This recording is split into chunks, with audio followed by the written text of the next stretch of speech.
YBM HSK 전략의 신 5급 독해 제1부분 11강 부사어 문제. 문제 유형 알아보겠습니다. 여러분, 우리가 구감 10강에서는 문장의 가장 기본이 되는 주어, 수어, 목적어에 대해서 살펴봤습니다. 오늘 이 11강에서는 이제 수식어 성분을 알아봐야 하는데요. 수식 성분은 대표적으로 두 가지가 있죠.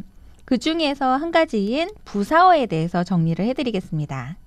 부사어는 주어와 수어 사이에 쓰는 것을 다 부사어라고 합니다. 이 부사어 자리에 쓸 수 있는 것은 대표적으로 부사. 부사어는 이 자리에 쓰는 것을 부사어라고 하고, 부사는 이 자리에 쓰는 단어를 말합니다. 단어를 중국어에서는 품사라고 하죠. 그리고 전치사구. 전치사구라고 하는 것은 단어끼리 연결된 것을 구라고 하고요. 이 전자가 앞전자예요. 우리나라에서 조사와 같은 역할을 하죠. 나는, 나에게, 나를 향해서, 느느니가를 조사라고 하는데요. 우리나라의 조사는 단어 뒤쪽에 붙지만 중국어에서는 앞쪽에 붙기 때문에 전치사라고 합니다. 이 전치사구. 그리고 부사와 전치사구가 아닌 동사, 형용사, 명사와 같은 다른 단어들을 부사어 자리에 쓰려면 이 떠자를 함께 써줍니다. 땅지자요. 이 단어를 모두 부사어 자리에 쓸 수 있습니다. 이 부사어 문제에서는 부사가 시험 문제에 가장 많이 나옵니다. 지난 시간에 말씀드린 동사 수러, 명사 목적어, 부사가 출제 빈도수가 가장 높습니다. 그런데 이 부사는 뜻묻는 문제이기 때문에 우리 교재에서 빈출 단어 정리가 돼 있고요. 오늘 정리할 부분은 수험생들이 어려워하는 전치사구에 대해서 정리를 해드리겠습니다. 아주 간단하게 정리를 할 수 있습니다. 네, 전략을 살펴볼까요? 다시 이 전치사구의 위치를 한번 살펴보겠습니다. 수러 앞에 부사어 자리에 전치사구가 오는데요. 이 전치사 뒤에 같이 쓸 수 있는 단어는 대표적인 게 명사, 그리고 동사가 있습니다. 그리고 이 동사는 뒤에 목적어가 함께 오죠. 동사구라고 합니다. 이것이 수러 앞에 쓰이죠. 그리고 빈칸은 전치사 문제를 묻는 문제도 물론 나오기는 하지만 출제 빈도수가 낮고요.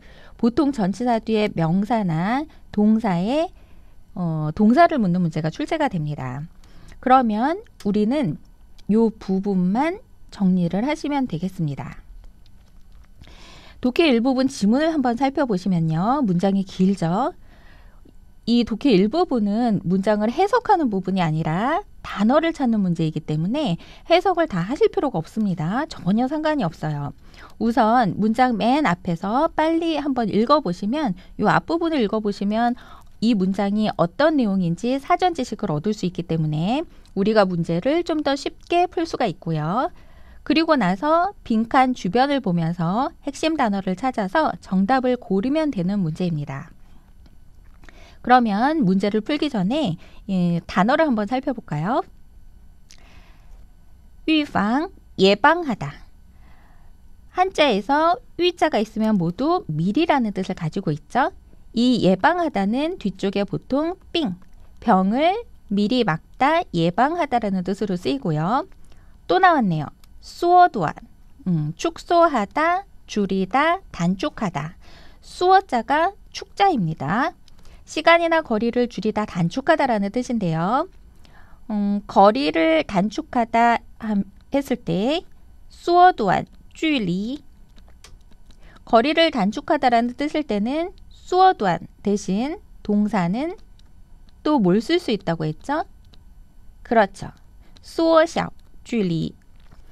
거리를 단축하다. 고정 형식으로 拉近距离가 있었죠. 이 수어샤오나 라진이랑 차이점은 수어도안은 누안자가 있기 때문에 시간이나 기간을 짧게 줄이다라는 뜻으로도 쓸 수 있습니다. 아래 두 단어에서 샤오자가 있으면 모두 없어지다 라는 뜻을 가지고 있습니다. 그런데 이 샤오시는 점점 없어지는 것을 말하고 샤오미에 미에자가 있으면 모두 완전히 없어지다. 완전 没有了의 뜻을 가지고 있습니다. 시험에 자주 나오는 단어 확인하겠습니다. 네, 문제 살펴볼게요. 우선 문장 앞부분을 보시면 쥐즈, 귤. 이 문장은 귤에 관한 문장인 것을 알 수 있습니다. 서차이 시행예. 색깔이 아름답고 수안 티엔 거코. 새콤달콤 맛있습니다. 예, 귤에 관한 내용이네요. 문제 살펴보겠습니다. 밑줄 앞쪽에 쉼표가 있고요. 그 뒤에 전치사가 있네요. 전치사 구에 관한 문제네요. 전치사 구에 빈칸과 함께 단어가 여러 개가 나왔으니까 그 부분만 살펴보겠습니다. 밑줄 뒤에 신血管 疾病, 심혈관 질병이라는 명사 목적어가 나왔으니까 빈칸에는 질병과 함께 쓸 수 있는 동사를 찾아야 합니다. 동사를 찾는 문제는 9강에서 배운 거와 같습니다.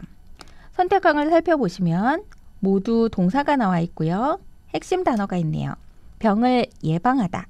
정답입니다. 같은 문제인 적용 문제 살펴보겠습니다. 예, 빈칸이 문장 앞쪽에 나와 있는데요. 우선 기본 단어서부터 보겠습니다. 감상, 감상, 느낌. 징슈, 정서, 마음. 징징, 광경, 모습. 모두 명사고요. 그리고 뒤에 두 개, 샤오투, 없애다, 제거하다, 풀다. 샤오 혹은 주가 있으면 모두 없애다, 제거하다라는 뜻을 가지고 있죠. 뒤에 목적어로는 바라지 않는 부정적인 것을 없애다, 풀다라는 뜻입니다. 예를 들면 샤오투 정지엔, 선입견을 없애다. 샤오투 화이, 의심을 풀다, 없애다. 화이, 샤오투 우회, 오해를 풀다처럼 부정적인 거와 함께 씁니다. 중요한 단어가 나왔네요. 원띵. 이 원띵이라는 단어는 형용사로 안정되다라는 뜻으로도 쓰고 뒤쪽에 목적어를 안정시키다라는 동사로도 쓰이죠. 이 독해 일부분에서는 두 가지, 특히 동사로도 나오는데요. 쓰기 일부분에서는 형용사로 나옵니다. 함께 쓰는 단어로는 이 원띵이라는 단어는 오르락 내리락 하는 기복이 줄어서 안정되다라는 뜻이죠. 우리가 흔히 얘기를 할 때 정서가 안정되다, 정서가 불안하다라는 말을 씁니다. 情绪稳定, 情绪不稳定. 예, 그리고 쓰기 일부분에 잘 나오는 단어로는 信号稳定, 信号不太稳定. 신호가 안정되다, 신호가 불안정하다 라는 말은 쓰기 일부분에 호응관계로 잘 나옵니다. 단어를 살펴봤고요. 문제 한번 보겠습니다. 문제 보기 전에 시험에 자주 나오는 빈줄 단어 확인하겠습니다. 네, 문제 보겠습니다. 우선 문장 앞부분을 살펴보면 문장의 사전 지식을 알 수 있습니다. 如果 만약에 有机会 기회가 있다면 去参加一个什么什么的机会 어떤 모임에 참가할 기회가 있다면 有许多陌生者在场的 많은 낯선 사람들이 在场 있는 장소에 모임에 참가하러 간다면 你首先 당신은 우선 要去寻找 찾으려고 할 것입니다. 比较熟悉的人 비교적 잘 아는 사람을 낯선 사람이 많이 모인 장소에 갔을 때의 이야기입니다. 문제를 한번 살펴보겠습니다. 밑줄 앞쪽에 对于라는 전치사가 있네요. 예, 전치사 구에 관한 문제입니다. 전치사 구에 밑줄과 함께 여러 단어가 나왔으니까 그 부분만 한번 살펴보면 되는데요. 그런데 병렬을 나타내는 키포인트에 해당하는 부호가 있네요. 이 뚠하오는 허어랑 같은 말입니다. 앞의 단어와 앞의 단어를 대등하게 병렬로 연결해주는 역할을 하는데요. 이런 경우에 비슷한 단어가 오거나 앞뒤에 비슷한 단어가 오거나 혹은 이어지는 내용, 예를 들면 생산하고 출시하다처럼 이어지는 내용이 나오면 됩니다. 한번 살펴볼까요? 동사 消除 없애다, 풀다, 긴장 심리, 긴장된 마음을 없애다. 그러면 뒤쪽에도 안정시키다, 어떤 마음에 해당하는 심리와 비슷한 단어가 와야 합니다. 정답은 情绪. 예. 稳定情绪, 마음을 안정시키다가 정답입니다. 이렇게 전치사 구에 밑줄이 쳐져 있는 경우는 전치사 자체에 밑줄이 쳐지기보다는 그 뒤에 호응해서 함께 쓰는 동사나 아니면 명사 형태의 밑줄이 쳐져서 나오는 경우가 많습니다. 문장의 구조를 잘 살펴보시고 전체 내용을 해석하시지 마시고 그 부분만 한번 보시기 바랍니다.